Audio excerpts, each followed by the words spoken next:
Let's get into a little bit of UFC action. Last night you had UFC in the Apex once again, headlined by Alexander Volkov, taking on Alistair Overeem, and you also had the co-main event, Cory Sandhagen versus Frankie Edgar.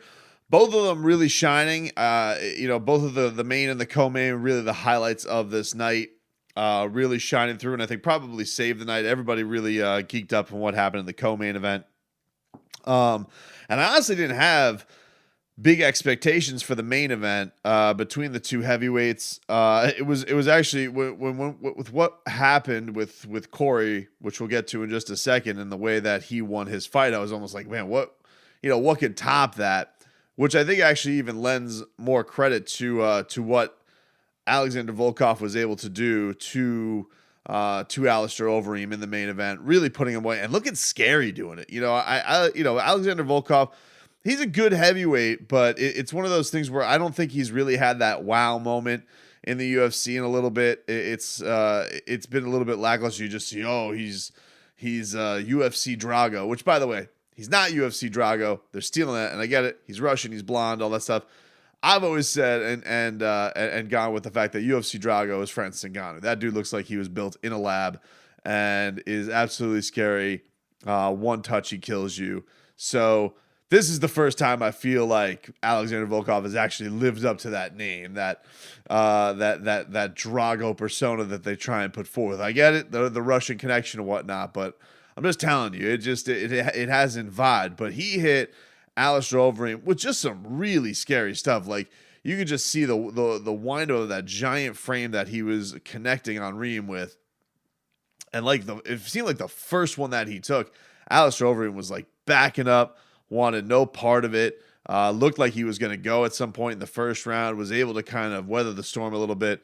But you knew and had a feeling it was only going to be a matter of time because he really wasn't unloaded with anything. Obviously, he had a big reach to get through.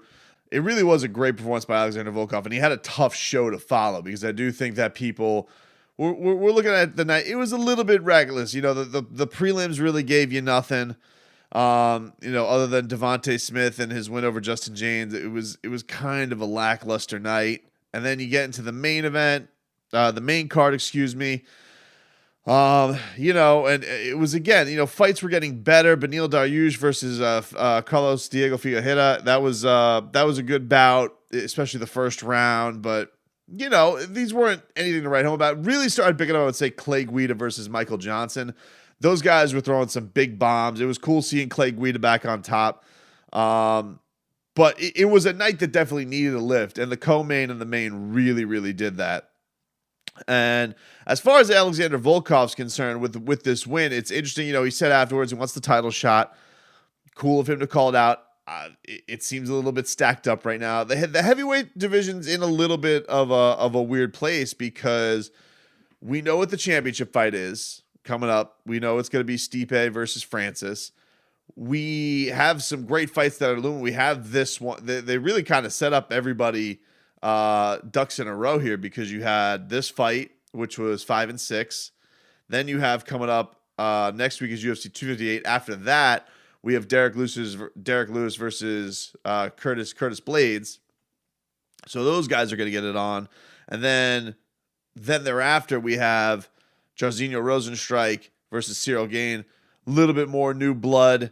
Probably a little bit early for either one of them to be knocking on the doorstep of a title shot. But hey, maybe one of them does something spectacular. You never know. And a lot of it's also going to depend on who comes out on top of this.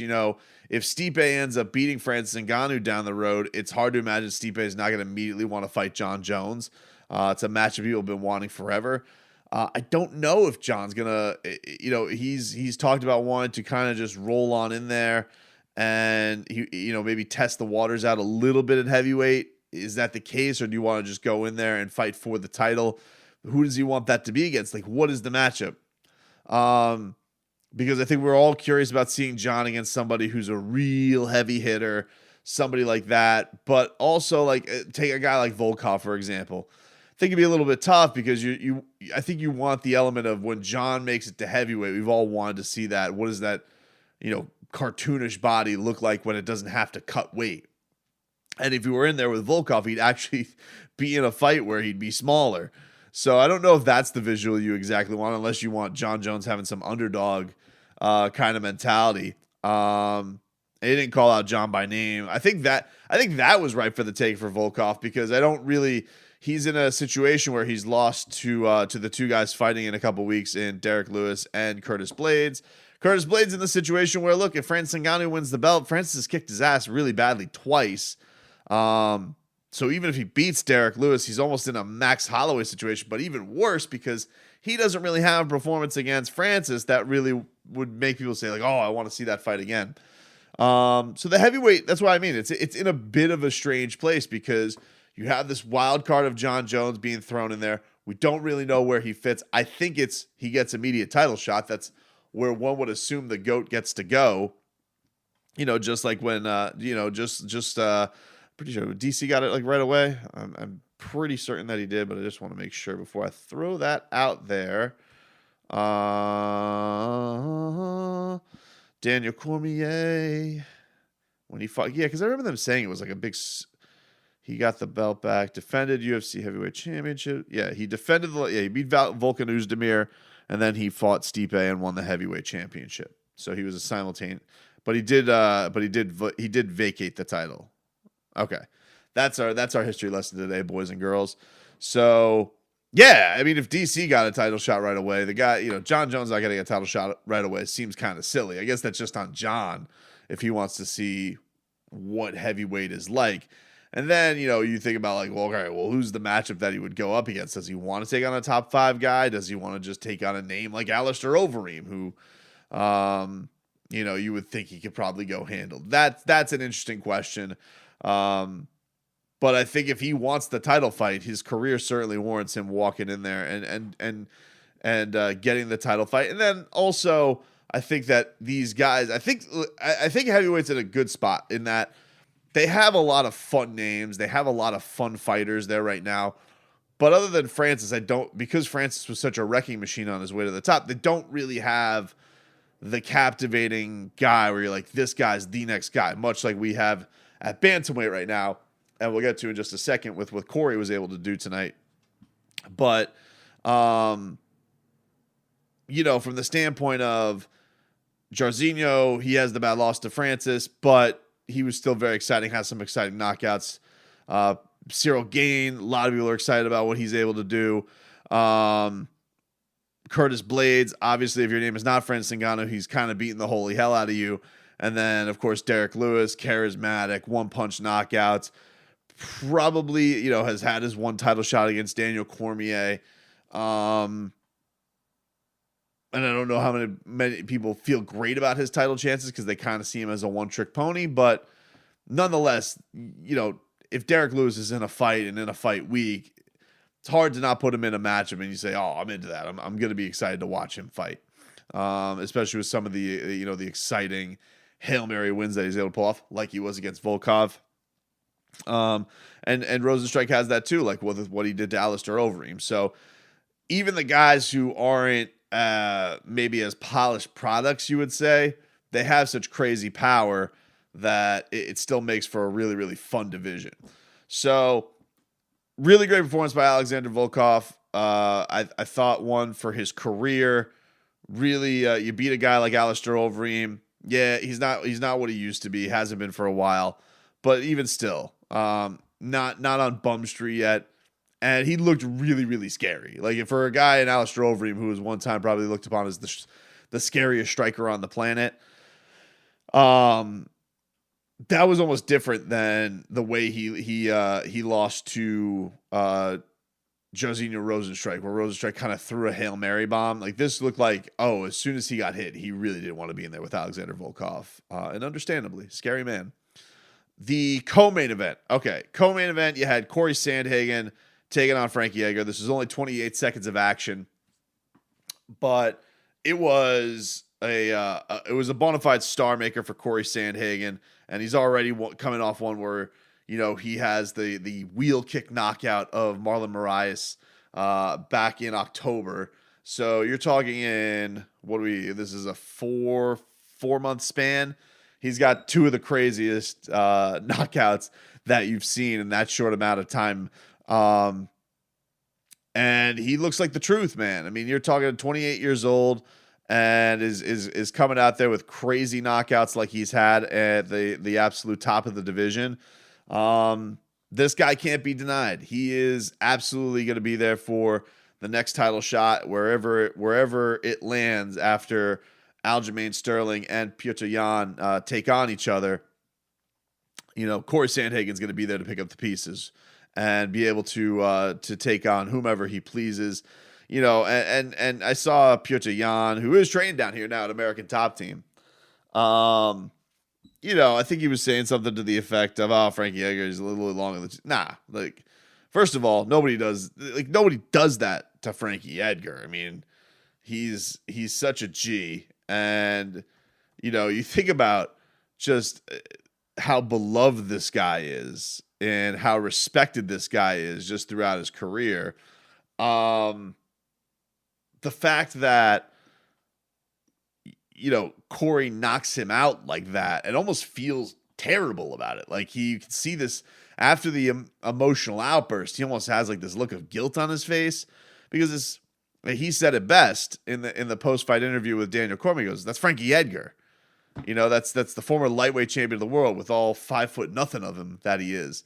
Now fighting 2 weight classes under that, and he put his lights out. I mean, it was such a vicious knee. The only person who could have enjoyed that was Ben Askren, because it was that kind of good. It wasn't in the time of the Masvidal, the Masvidal knockout, but I would say it's more shocking. It was hard for me to compute, like, watching it, because, like I said, we've seen Frankie lose to some of these young bucks, but like, to see him face plant like that, it's a little bit scary. Not so much like, the Korean Zombie beating him or Brian Ortega beating him. It's not. This one felt a little bit different.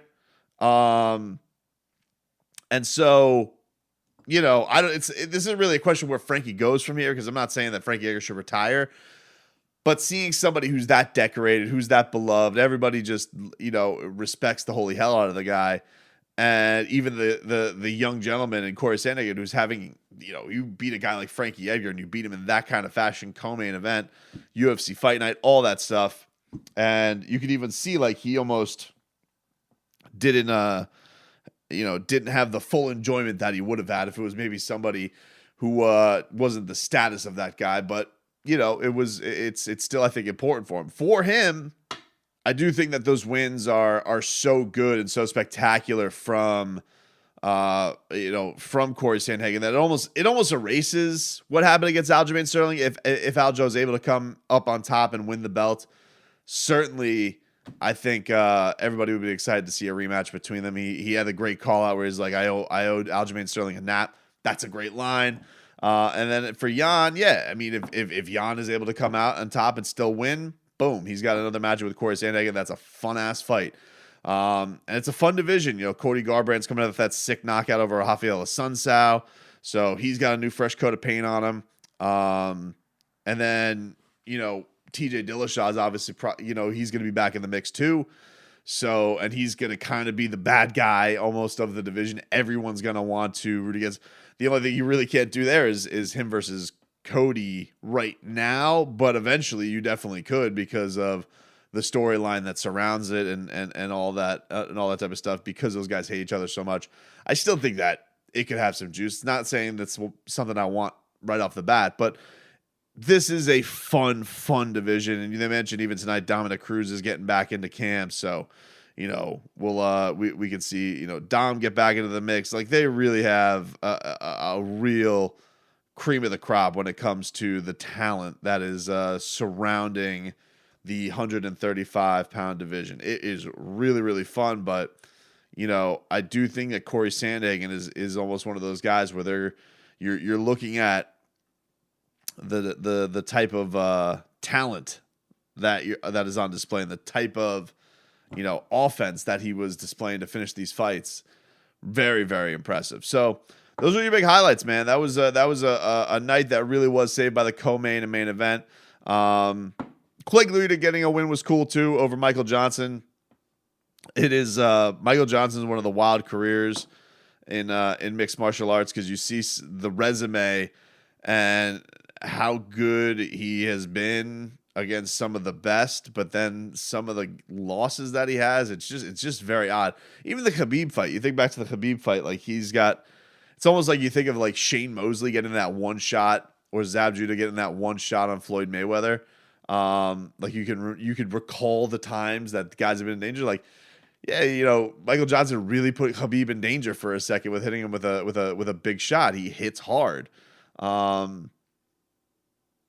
And it's funny. You almost think about, like, we were talking about Paige Van Zandt on the show. You almost wonder what Michael Johnson would do, like in a sport like bare knuckle or something like that, because it feels like that is the striking talent that he has is so damn good, but he just can't put it all together to get wins anymore, which is a little disappointing. I'm a big fan of Michael Johnson. I've had him in studio a couple times, and really, really good dude. But it is wild. Like, you think, he knocked Dustin Poirier into oblivion.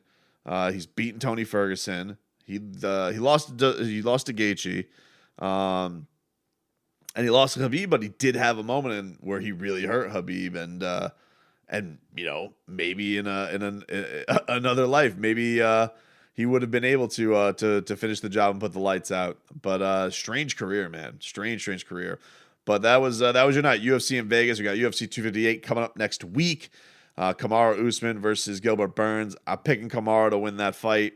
I made my points. If you guys missed any of it, I really covered a lot of it in our last episode, and really went into why I think Kamaru is going to win this fight. But my main point being is that I just think that he is, first of all, he's maturing as a champion, getting the win that he had to get against Jorge Masvidal. Obviously not the most thrilling performance in the world. But not a lot of people have touched this guy. It's just not the case. And I do think that if this would have happened when it was supposed to happen last summer, there could have been some weirdness, the camp, these guys, being teammates and all that type of stuff. But the fact that he, had all that mental wear on him, ended up taking on Masvidal, ended up getting the win, and now he's had time to kind of settle in. He's off in Colorado now. I don't think any of that mental stuff is going to really mess with Kamaru. I don't think that is. And I think that we may actually be on the verge of seeing somebody who could go on a Khabib-like run in the welterweight division, because, he's already to this point. What is this? This is his fourth title defense. And maybe even third, because he won against Woodley, Covington, Masvidal. Yeah. So now Gilbert, I think that we're on the verge of having a guy here who really could do something, be in a special title run. I'm not dismissing Gilbert Burns, because Gilbert is not a guy who has a lot of weaknesses. He really is. If you were to look at this matchup, you'd say jiu-jitsu goes to him. I would say probably power. You could even say maybe goes to Gilbert Burns.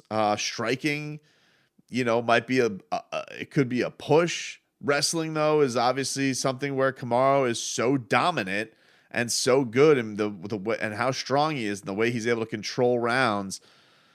I just find it tough to see Gilbert getting something on him that's really going to hurt him. So I'm going to go with Kamaru Usman winning via decision to defend his title.